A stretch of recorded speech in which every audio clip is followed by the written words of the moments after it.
So welcome to Jumbo IS and welcome to our lecture series called Daily News in Shorts. In this lecture series, we cover a particular day's current affairs in a short span of time.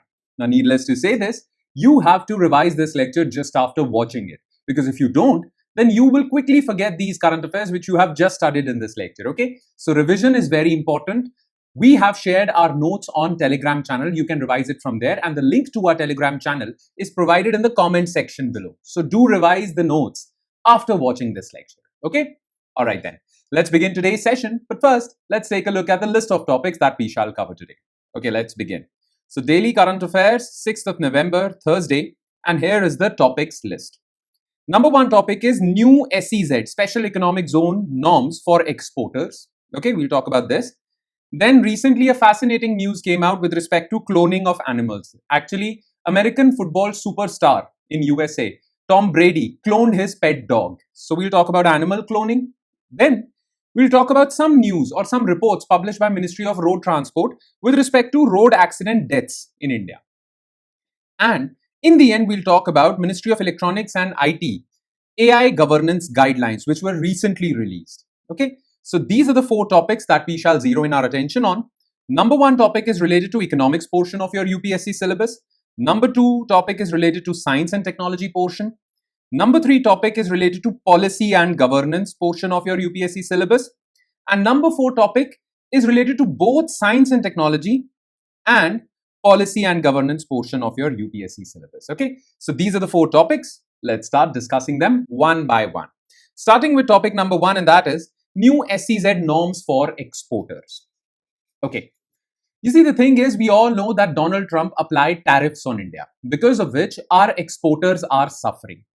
Now, to promote our exports, way back in 2005, we launched special economic zones. These are specific geographical zones in India which have various tax benefits for exporters. Okay, so if there is any exporter or if there is any manufacturer whose whole idea is to export his manufactured items, his or her manufactured items to foreign countries, well, they can establish their factory or their unit in special economic zones, these special economic zones. Because if they'll get a lot of benefits. Okay, but the condition is these factories should be only export oriented. They can only sell abroad. They cannot sell in India. Okay, that is very important. So these special economic zones were set up so that they can export to foreign markets. Some financial benefits were given to them so that exports are encouraged from India. They cannot sell in India. Okay, very simple. Now, the thing is that Donald Trump has applied tariffs to Indian exporters. And because of that, these exporters are suffering huge losses. They have lost their market share in America. That is why they are requesting the government that government should allow them to sell in India's domestic market. Because they have lost their market share in USA. So they are requesting the government to change SEZ rules so that they are allowed to sell in domestic territory, India. Earlier, they were not allowed. They were only export zones, right? So this is the entire topic. So through this topic, we'll get to know what SEZs are, right? And we'll also get to know what changes are being demanded by these exporters, and will government implement those changes or not? Okay, so let's talk about this issue. New SEZ norms for exporters. So what was in the news? A government panel, which includes members from Commerce and Industry Ministry, MeitY and exporters, is working on new special economic zone norms to boost manufacturing and allow SEZ exporters to access domestic markets, Indian markets. Okay. The move responds to steep US tariffs that have hurt SEZ production and export competitiveness, particularly for those units which were entirely focused on US markets. Most of their products were sold entirely in USA. Okay, they were not dependent on any other foreign markets. They were US oriented. They are really suffering. Okay. Now, to understand what kind of changes are being demanded by these exporters, we need to understand what an SEZ is. Okay, so special economic zones. So SEZs are designated areas within a country that have distinct economic laws and regulations different from the rest of the country. Okay, rest of the country will have different economic laws for factories, manufacturers, producers, whereas units established in SEZs will have different laws. Okay, why? What kind of different laws? Well, they would be given duty exemption. Okay, they don't have to pay. They have been given many exemptions for taxes so that their exports are competitive. Okay, facilities in SEZs, duty-free imports. So if they want to import raw material, they don't have to pay import duty. The rest of the country has to. Tax exemptions on export income, simplified regulatory procedures to attract domestic and foreign businesses. Foreign businesses can also come and establish their factory in SEZs and export from India. Okay, so these are the facilities which are not available to other factories which are established outside SEZs. Okay, SEZs were introduced in India in 2000 and they replaced export promotion zones. Before SEZs, we had export promotion zones. Okay, they were replaced by SEZs in 2000, and then we created a legal framework for SEZs that was through SEZ Act 2005 and SEZ rules of 2006. So there were various rules and regulations which these manufacturing units had to follow. Clear? Now, in those rules and regulations, it was mandatory that your manufacturing unit should be export oriented. You cannot sell in Indian markets. But now exporters are demanding to change that because of Donald Trump's tariffs. Okay. Now, what were the advantages? Why did the government came out with this SEZ policy? What were the advantages? What was there to gain for India? Well, more and more businesses would come to SEZs and establish factories there because of these exemptions and financial benefits.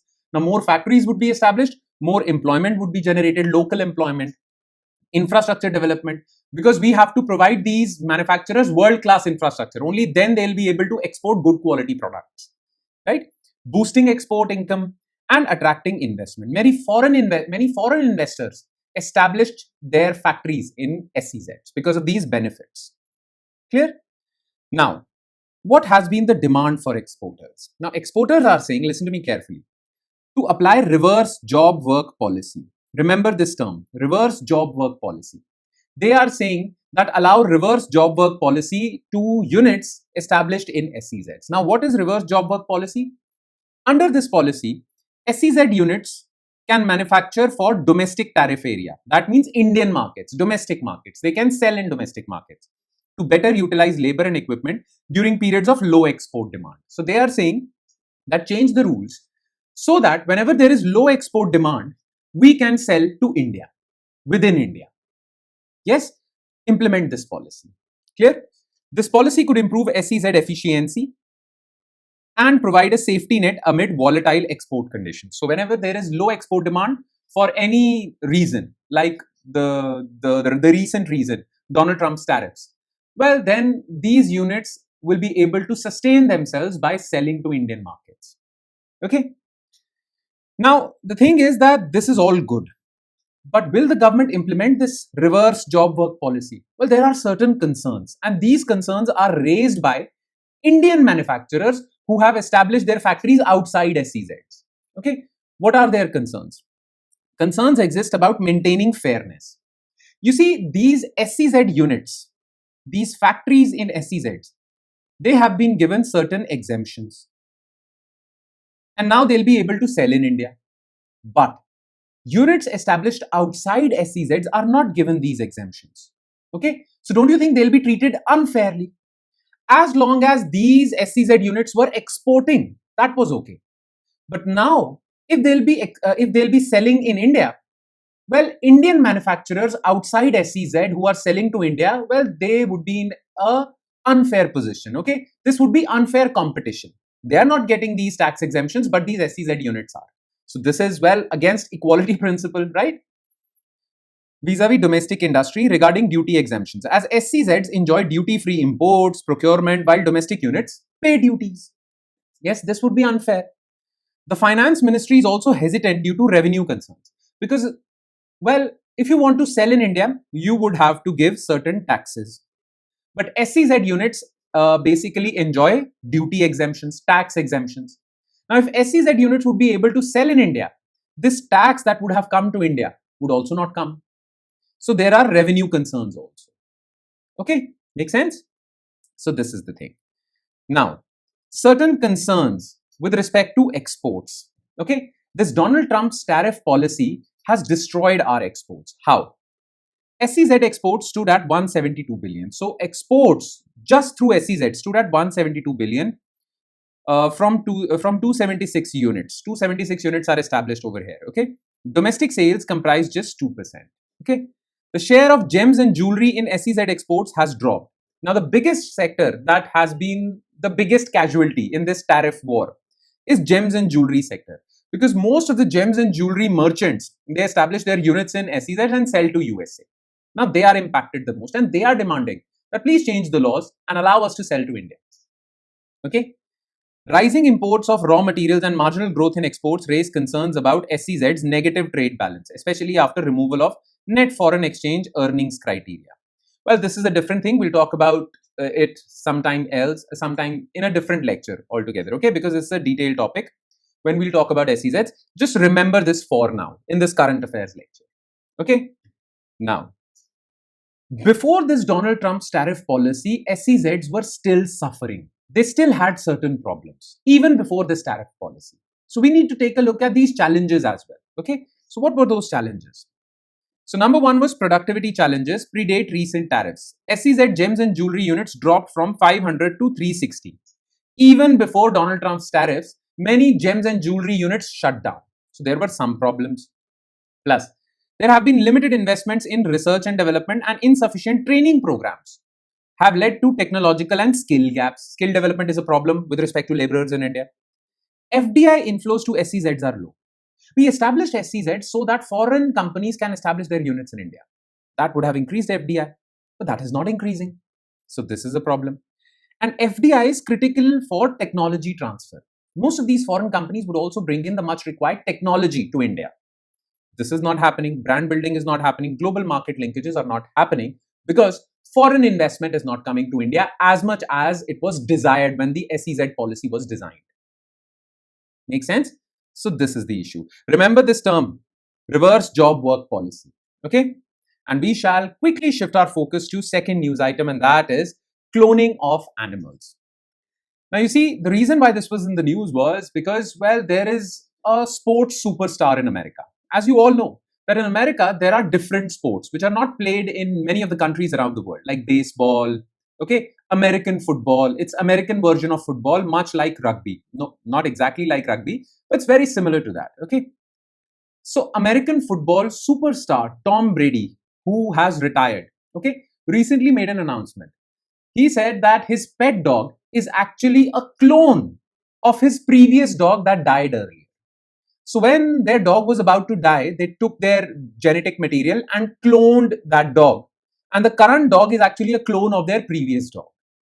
Now this brings into question the issue of animal cloning. So in this topic, we'll try to understand the science behind animal cloning, as well as certain ethical concerns with respect to animal cloning, because many people are against this process, okay? Many people are criticizing Tom Brady for doing this. So we'll talk about ethical concerns, scientific concerns, as well as the science behind this cloning technology. Okay, all right then, let's begin. So cloning of animals. So what was in the news? Retired American football star Tom Brady revealed that his dog Junie is actually a clone of another dog he and his ex-wife Giselle Bündchen shared that died in late 2023. Okay, now Tom Brady is not the first one to do this. Celebrities like Paris Hilton, Barbara Streisand have cloned pets to preserve a beloved animal's genetic lineage. Many of the rich celebrities have experimented with this. Okay. Now, the thing is, let's try to understand the science behind animal cloning. Okay. So what is animal cloning? So animal cloning is the process of creating a genetically identical copy of an animal using advanced reproductive technologies. Okay. So you create a genetic copy, just a copy of that biological organism. This is what cloning is. I'm sure most of you know about this. Okay. Now there are two methods or two techniques for animal cloning. Okay. The most used technique and the most popular technique is called somatic cell nuclear transfer. Okay. So first let's talk about somatic cell nuclear transfer. Now listen to me very carefully. Okay. You see, in our body, there are different types of cells. We have divided or categorized cells in various categories. Okay. There are two categories that are of particular importance to understand this. Okay. There are two types of cells in our body. Somatic cells, okay, which are general cells in our body. And then there are germline cells, which are reproductive cells, cells that are used in reproduction. Okay. So germline and somatic cells. Somatic cells are not capable of reproduction or reproduction of an organism. Germline cells are. Clear? Now, what is somatic cell nuclear transfer? So what happens is that you all know, like for example, there is a sperm and an egg, and when it gets fertilized, okay, their fertilized egg is formed. Now this fertilized egg has a nucleus which contains all the genetic material of this sperm and egg. Clear? This is the nucleus. Now you take this fertilized egg, you remove its nucleus, and instead of this nucleus, you add the nucleus of the animal you want to clone. Okay, so in case of Tom Brady, so what happened was there was this fertilized egg. Okay, there was this fertilized egg with a nucleus. Okay, this nucleus was removed. Then his dog Junie, okay, had a somatic cell. From that somatic cell, you removed the nucleus and inserted that inside this egg. So you replaced the previous nucleus and inserted this nucleus in this egg. Now this nucleus contains the genetic material of Junie, this dog, right? This nucleus contains all the genetic material, and well, your DNA defines your physical features. So this nucleus would be entered in this egg, and then this egg will be planted in a surrogate mother, the animal that we are talking about, and that mother will give birth to exact genetic copy of Junie. This technique is known as somatic cell nuclear transfer. Clear? Simple. And that is the technology that is mostly employed. The other technique is a natural technique. It happens in nature also, known as embryo splitting. So whenever someone gets pregnant, there is a fertilized egg inside their uterus. It splits into two, and that's how twins are born. Right? So it's a natural process, embryo splitting. Clear? Embryo is split into two and twins are born. Sometimes you induce this splitting, which is known as artificial twinning. Okay, so this is the thing. Now, the breakthrough in cloning came in 1996 when for the very first time a mammal was cloned, and that was Dolly the sheep. Okay, then later, the first dog that was ever cloned was in 2005. It was an Afghan hound breed. Okay, the breed of the dog was Afghan hound and he was named Snuppy. Same cloning techniques were applied. Clear? So these are all the facts that you need to know about cloning. All right.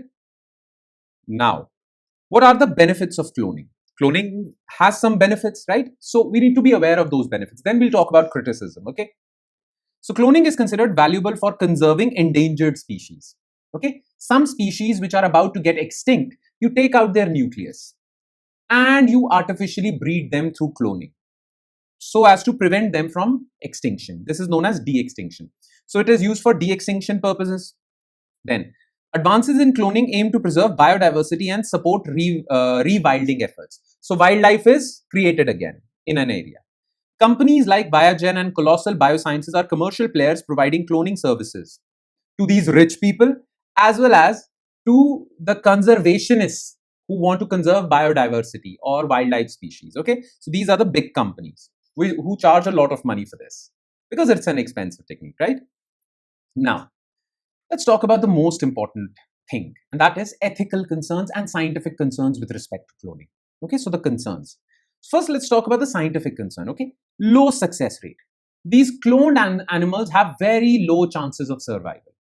Cloning success rates are low, with a small percentage of attempts resulting in healthy offspring. Okay, issues like early mortality, they die very early. Health problems in clones are concerns but not uniformly observed. So this is one problem. This is just a scientific problem. Maybe with more and more research and development, this scientific problem can be cured. But what will you do about ethical problems? Okay, many people say that if this technology proliferates, I mean more and more people get access to this technology, it can be misused as well. Ethical debate includes concerns about animal welfare, misuse of cloning technology, and treating life as commodity rather than as a gift. You'll treat life as a thing that you can buy rather than, well, defining life as a gift. So these are some of the ethical concerns. And then there are animal rights activists. They say animal welfare groups criticize cloning as exasperating pet overpopulation because most of these rich people will do artificial cloning for their pets. So this would lead to pet overpopulation and welfare issues, advocating for adoption instead. Animal welfare groups say that if you're sad about your pet dying, well, adopt another animal rather than cloning an identical genetic twin. Okay, so these are some of the concerns. That's about it. All right. Now let's move on to our third news item, which is again very important, and that is road accident related deaths in India. So it's a very simple topic. Okay. Recently, Ministry of Roads, Highways, okay, they released a report, and in that report, every year they release that report. In that report, they talk about road safety, road accidents, and deaths because of these road accidents. Many people do not survive. Okay, and there are various reasons for that. Now, India performs really poorly when it comes to fatalities due to road accidents. India performs really badly as compared to other countries, really badly when it comes to road accidents, road safety, and road accident related fatalities. Now, this report is published every year by Ministry of Road. And in this report this year, well, it was revealed that certain states in India have made drastic improvements. Okay, but certain states in India are still lagging behind and are performing really badly. So we'll talk about this report, and in your notes, steps taken by government to improve road safety are also mentioned. So go check that out as well. Do go through the notes. Okay, so let's begin. Road accidents related deaths in India. So what was in the news? So India recorded 4.7 lakh road accidents and 1.7 lakh fatalities in 2024 across 35 states and UTs, with data from Bengal pending. So the data from all the states has come, but except West Bengal. This is likely to surpass 2023 figures, which had 4.8 lakh accidents and 1.73 lakh deaths, indicating an upward trend in road accidents and fatalities. So these road accidents are rising. Now, this report was published, or the data for this report was collected by Transport Research Wing under Ministry of Road Transport, Highways. Okay.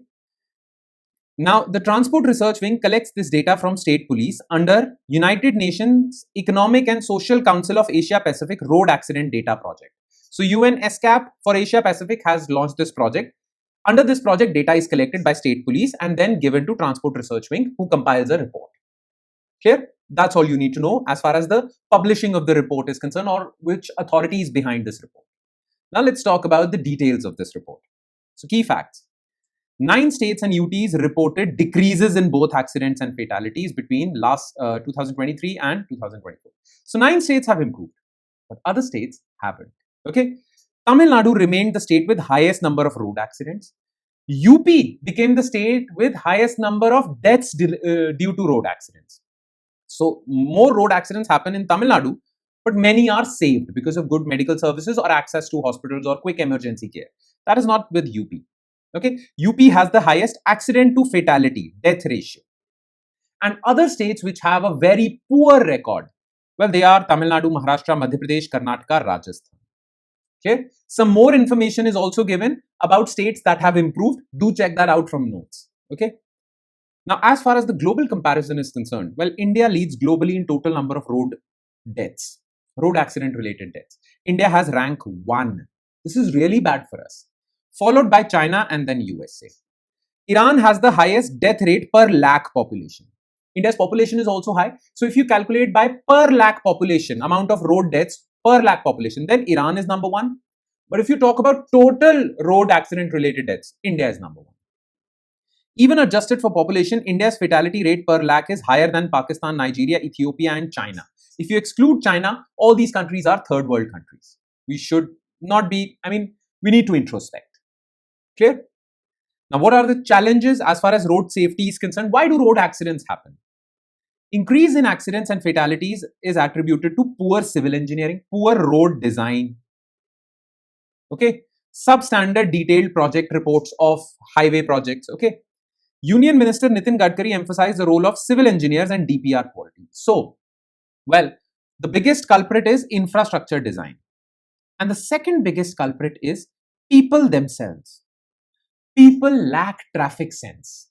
And this is a very big complaint that foreigners have from India. When they come to India and they travel on roads, they see that, well, we have a tendency of not following rules. This is a known fact. Okay.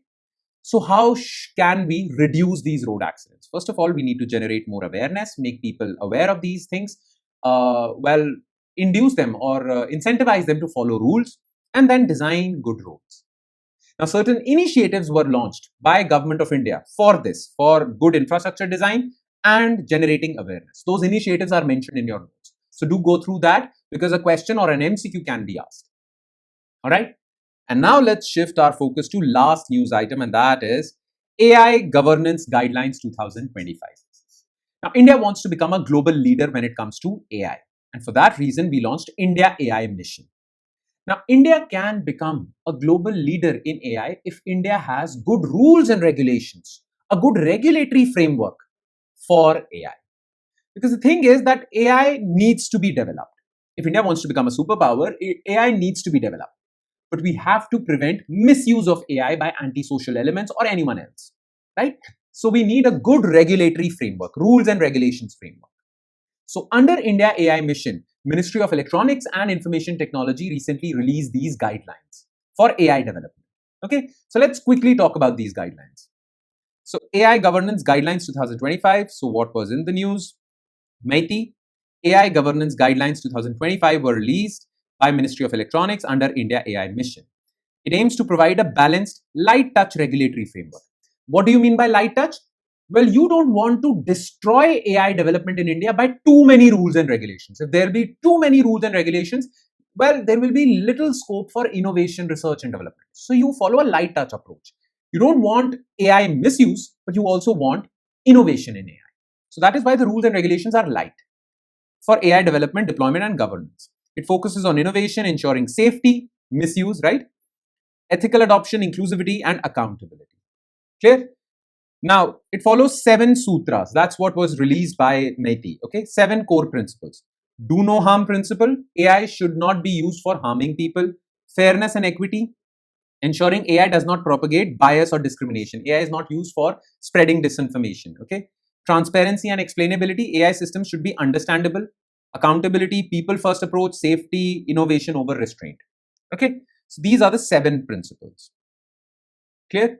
Now, these guidelines have also advised on creating an institutional architecture. Which institutions would be responsible for ensuring that these rules and regulations are followed? So they said that an AI governance group for policy coordination and oversight would be formed. Then technology and policy expert committee in every ministry will be formed. Then there should be an AI safety institute for safety standards. Okay, so this institute will focus on how to make AI more safe. And AI will be used in banking, share market, and many other fields.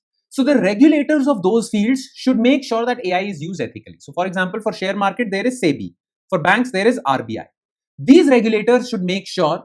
For telecom, there is TRAI, Telecom Regulatory Authority of India. So these institutions should also make sure that, well, these rules are followed in their own sectors. Clear? Some more information is also given with respect to these guidelines in your notes. So I would sincerely advise you all to follow that, to read that, remember that. All right? And that would be all. With that, we conclude today's session. So thank you so much for watching, everyone. And I'm sure it has added value to your preparation. But it will add more value if you revise this lecture as well. So please do not forget to do that. And I shall see you next time with another set of news items. Thank you, everyone.